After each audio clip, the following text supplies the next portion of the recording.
What happens when a pair of 20-something-year-old guys purchase a half-finished miniature locomotive chassis online, cobble it together into a compressed air locomotive with the help of a machinist friend, and then take it to Michigan? Well, you're about to find out. This is the story of Larry, the Maryland Blue Crab.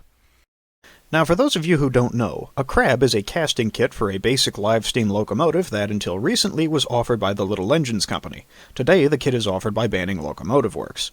Our version, however, was a little different from what the plans call for. As a matter of fact, our engine was only a crab's frame and running gear.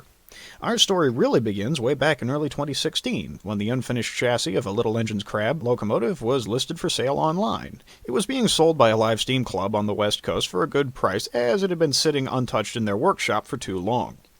This caught the attention of several online friends of mine, and we talked amongst ourselves about purchasing it. When all was said and done, Sam McCutcheon of Frederick County, Maryland had purchased the chassis, and it arrived at his family's business as freight on March 3rd, 2016. Upon receipt, Sam opened the crate up and examined the chassis. Sam knew when he purchased the frame that it was not complete, and there were indeed several components notably absent, the most obvious of which were the valve covers and the cylinder cock valves. Sam fashioned some temporary valve covers from plexiglass to allow easy timing of the valves and operation on compressed air. After this, however, not much progress was made on the crab, as real life and other projects got in the way. Eventually, the crab was stored in Sam's basement, awaiting its next turn in the shop.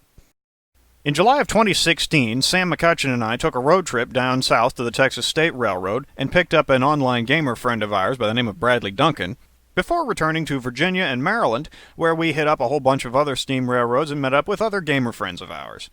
A good time was had by all. As the last of us returned home, one of the guys we had met up with, Jake Cobble, started a new Skype chat called the PRR Michigan Extension Trip. Planning for our trip in 2017 commenced. Our destination? Michigan. Specifically, Russ Eldred's White Creek Railroad, a 7.5-inch gauge miniature railroad, as well as a number of other model railroad clubs and whatnot in the area. We set the dates for the trip and began to get ready. Most of us had HO-scale model railroad equipment ready to go for the model railroad clubs. On the other hand, with most of us being in our late teens and early 20s, we were just a little short on equipment for the 7.5-inch gauge White Creek Railroad. Jake Cobble has an RMI box cab diesel he was overhauling at the time, and he expected to have it running in time for the trip. I felt we should try to bring as much equipment as possible, however. It was then I started poking Sam about getting the crab operational. We knew we didn't have the time to build or acquire a boiler, so we planned on rigging up the crab to run on compressed air. One evening in May of 2017, I paid Sam a visit to chat and play some video games.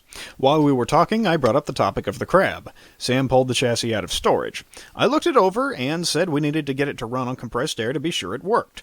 Sam said we could try right then and there. We took the chassis out to his garage.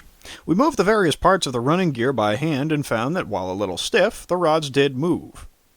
We then connected an air line to the chassis and gave it some air. We soon discovered that there were a few leaks around the cylinders, and the lack of cylinder cock valves was not helping. At first, we tried 30 pounds of air pressure, and the running gear did not move. We upped to about 45 pounds, and with a little assistance, the engine would just barely tick partly over. We made several more attempts, upping the pressure by 5s and 10s each try. Eventually, we were supplying about 80 pounds to the chassis, and she turned over completely under her own power. It's alive! Alright, cut it off.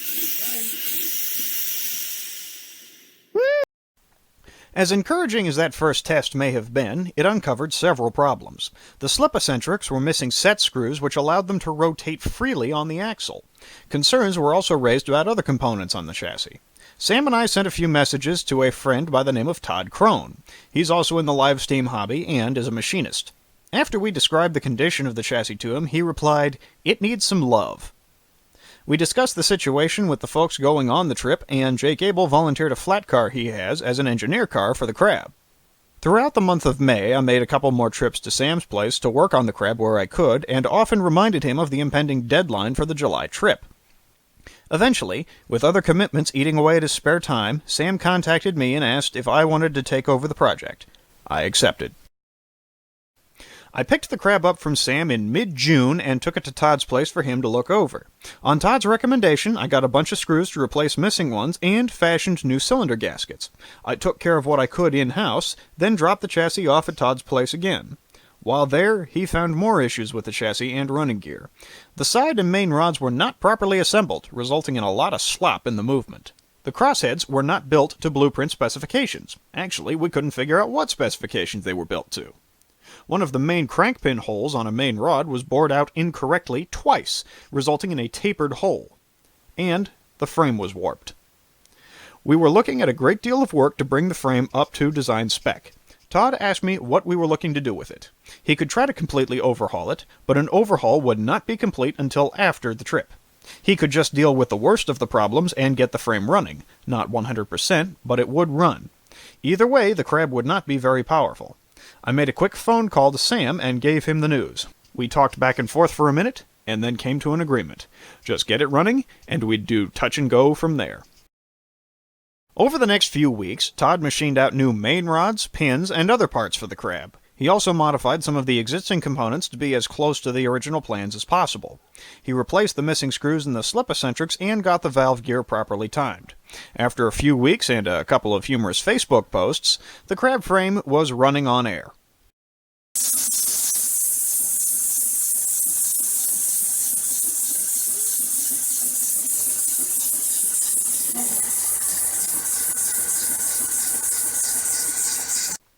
With the crab frame running well enough, Todd turned it back over to Sam and I. We had a base, now we had to assemble the compressed air tank, lubrication system, and throttle, with 5 days left until we departed for Michigan. Making matters worse, Jake had told us he would not have his box cab running.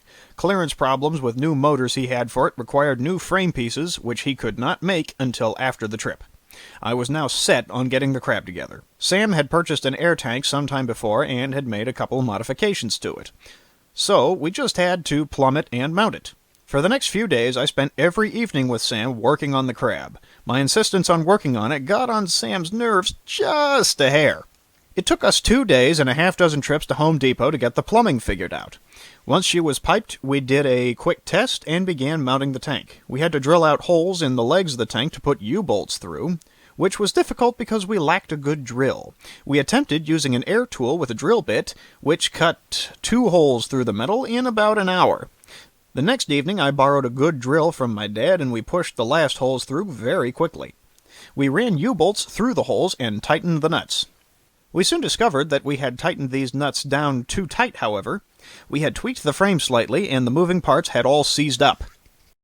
We sent a message to Todd asking for advice. He said he'd take a look at it the next day. We loosened the U-bolts, which freed the running gear, and called it a night. The next day, the first of our group of friends would be arriving by train. The first half of the day was spent retrieving Bradley Duncan from Washington Union Station. Once he had dropped his bags off at Sam's house, we loaded the crab into the car and took a ride to Todd's place. He looked the crab over and saw that it still ran under air power. "Well, it runs," he said. We spent a few minutes talking about the crab and what to expect at White Creek. We then returned to Sam's place and did a little more work on the crab, mostly aesthetic in nature. My name is Bradley Duncan, and the paint shop was my beat, so to speak. I had prepared a number of homemade magnets to letter the crab with. These included 3 different fictional railroad logos. I'm a pretty big fan of Thomas the Tank Engine, and as such I'm known in Garysmont for putting faces on trains. Some say I started the trend. Pretty sure I did. Needless to say, I also made a few face magnets for the crab. I spent some time showing Jimmy and Sam the different railroad logos, road numbers, and placing them all over the crab. When all was said and done, we settled on Blue Mountain and Southern as the road name, 75 as the road number, and Larry as the name, after Maryland Governor Larry Hogan. The crab was almost complete. The next day, our itinerary called for a day trip up to the Strasburg Railroad to meet with another group of friends. When we returned from Strasburg, I went back into Sam's garage.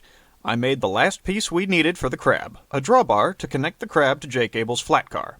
This final piece was finished approximately 9 hours before we were scheduled to depart for the Lakes State. I assembled a collection of tools, oils, and other odds and ends that we might need to service the crab while in Michigan. We put the crab in its wooden cradle and made sure everything was ready to go in the morning.